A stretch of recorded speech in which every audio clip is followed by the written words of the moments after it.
Hey guys, YouTube Internet here. Alright, now here I am with another War Games match review. And now next up for the next War Games match I'm going to talk about, now this is going to be a review for the War Games match from WrestleWar 1992. So, yeah, so this of course was just a year after the last War Games match I talked about, WrestleWar 91. Yeah, now the following year, WrestleWar 1992. Yeah.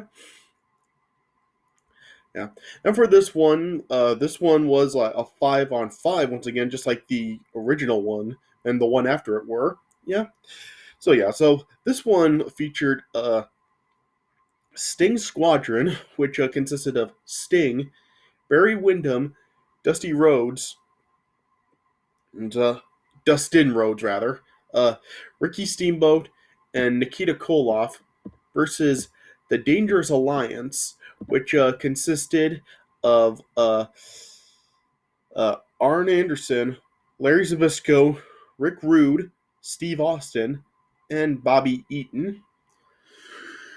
And yeah, this was just a great Warriors match. I mean, this match was just freaking phenomenal. I mean, yeah, this really was just so freaking great. I mean, what can I really say about this? This really did have just everything. Really, it had really just had the brutality, the action, some great spots, and and plus. Yeah, this match is kind of interesting to look at now because it does feature numerous guys that are now in the WWE Hall of Fame. So yeah, so that should kind of tell you the talent that really was in this match. So yeah, this really is just a really phenomenal match, and quite possibly it is the greatest War Games match of all time. I do definitely think that this was better than the first War Games match, and yeah, this really was just a really just awesome match right here. I mean, this is probably one of the best matches in WCW history. This match was just so freaking awesome. So, what can I really say about it? Just the star power, the action, the brutality. I mean, it really had it all.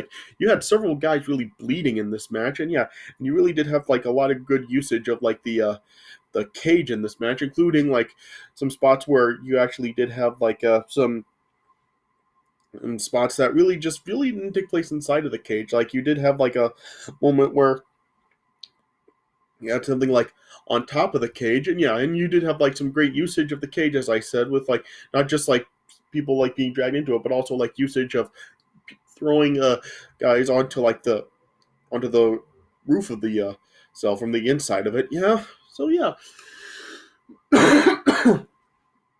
So what can I really say about this match? It really is just such a phenomenal match, and it is probably the best War Games match of all time.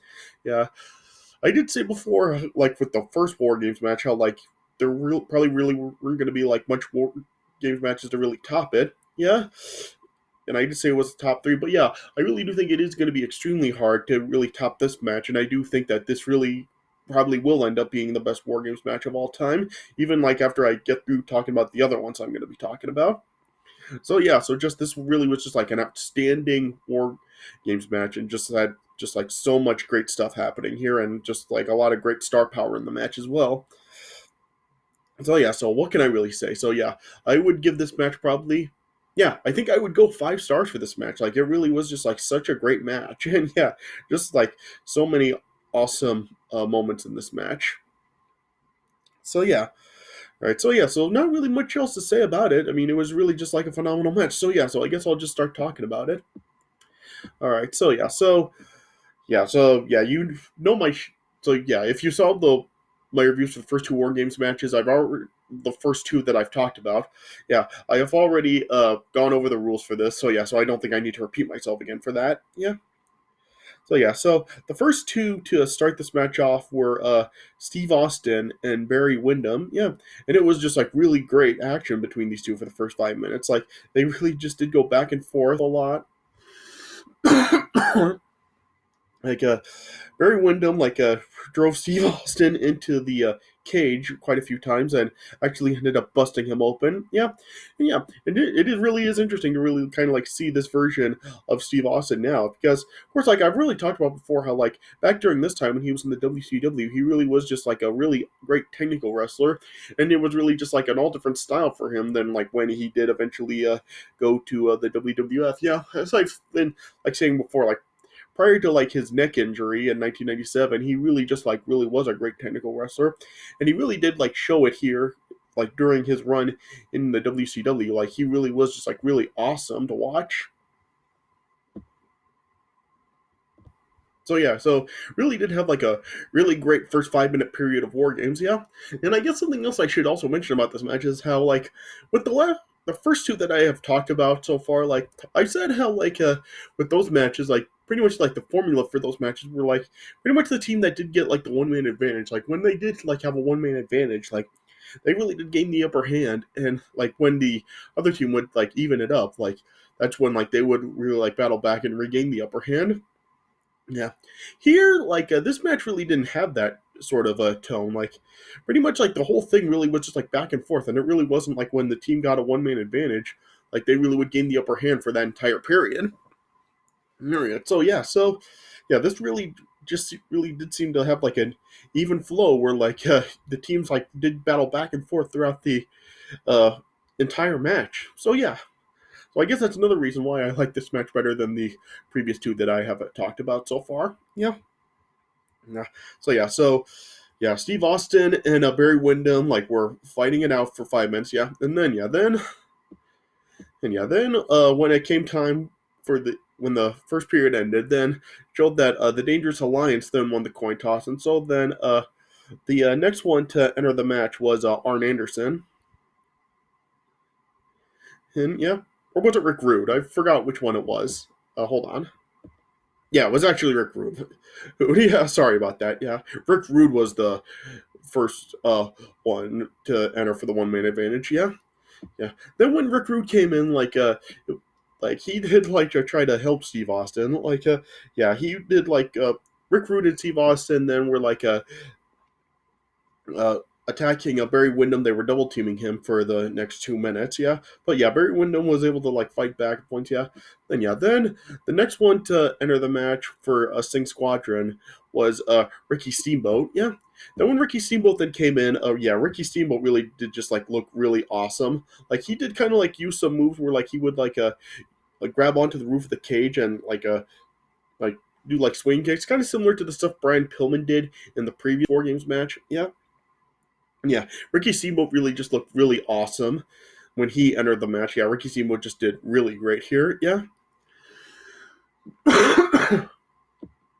Yeah. Then after the next period, then Arn Anderson was the next one to enter the match. Yeah, yeah, and it was kind of interesting to see like Arn Anderson not start the match off because yeah, usually like Arn Anderson has pretty much like started every War Games match in history, but yeah, here like he did not. He was the third one to enter for the Dangerous Alliance. Yeah.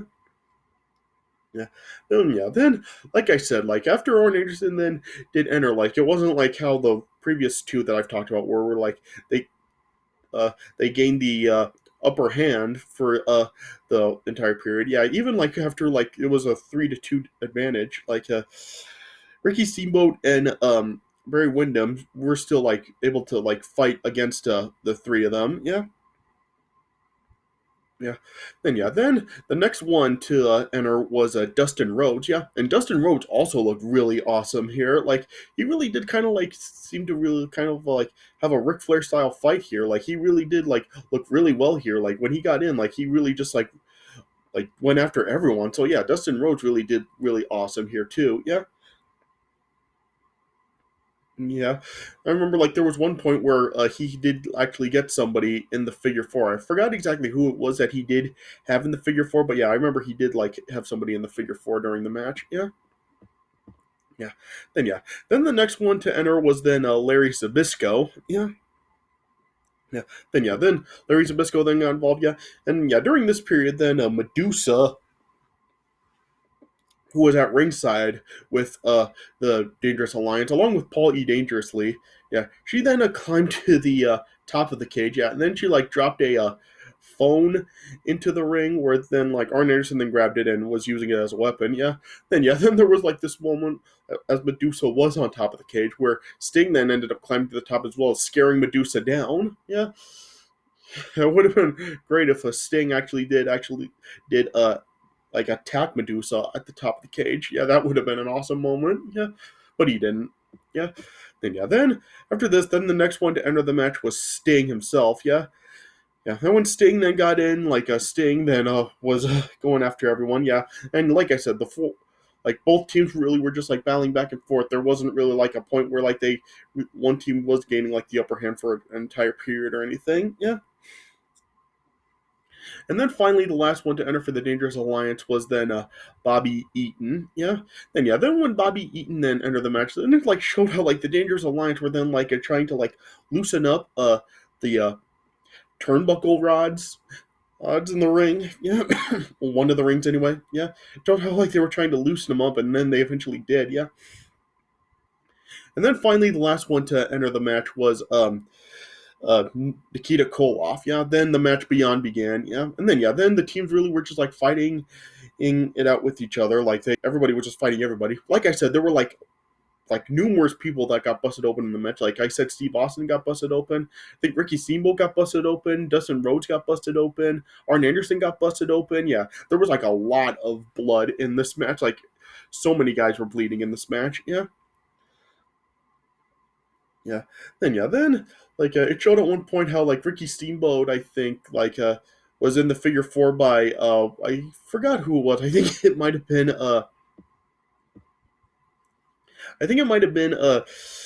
in either Bobby Eaton or Larry Zabisco that had Ricky Steamboat in the figure four, but Ricky Steamboat ended up reversing it. Yeah. Yeah. Then eventually, then the Dangerous Alliance then was able to get a turnbuckle totally loose. Yeah. Then they used a then they like tried to use the rod as a weapon. Like there was like then like Bobby Eaton was holding on to Sting, and then Larry Zabisco had the rod and then tried to hit Sting, but Sting moved out of the way, and then Bobby Eaton got hit in the shoulder with the rod. Yeah, then Sting took out Larry Zabisco, and then Sting got Bobby Eaton in an armbar, and then eventually Bobby Eaton surrendered. So yeah, so Sting Squadron ended up winning this War Games match. Yeah, so so just what can I really say about this match? Like this match really just had like so many great spots.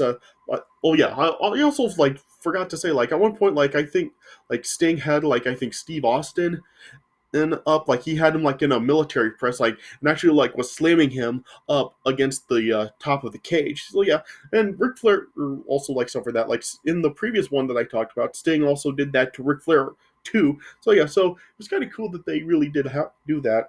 Like even like make the top of the cage as a weapon also in these War Games matches. So yeah, so that was cool.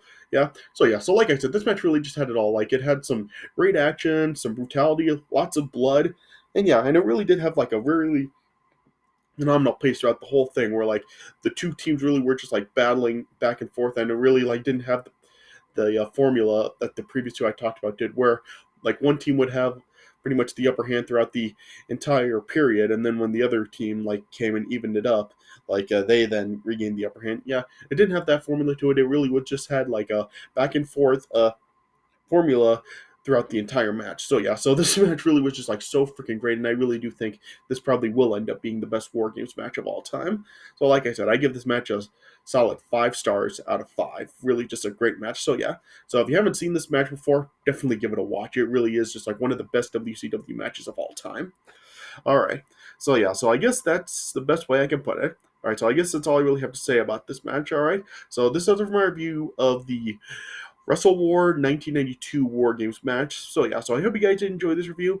And like I said, next up I'm gonna be making my Retro Survivor Series review. I'll probably end up making that later on tonight. So stay tuned for my Retro Survivor Series review coming probably tonight. All right, but I hope you guys enjoyed this review. So thanks for watching, and I'll see you guys later.